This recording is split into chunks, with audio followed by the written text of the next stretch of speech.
GK के कुछ important question के बारे में पढ़ेंगे। सबसे प्राचीन वेद कौन सा है? तो ऋग्वेद। सबसे प्राचीन वेद ऋग्वेद है। ऋग्वेद में मंडलों की संख्या कितनी है? 10। ऋग्वेद में मंडलों की संख्या कितनी है? तो 10 मंडल है। ऋग्वेद में सूक्तों की संख्या कितनी है? तो 1028 सूक्त ऋग्वेद में हैं। ऋग्वेद में मंत्रों की संख्या कितनी है? तो 10,580 मंत्र। ऋग्वेद का 9वां मंडल किस देवता को समर्पित है? तो सोम देवता को।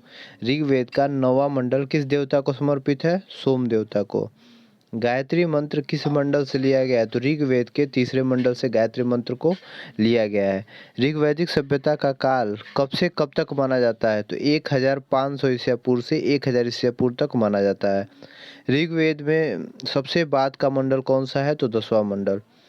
ऋग्वेद के में सबसे पवित्र नदी किसे माना जाता है? तो सरस्वती नदी को।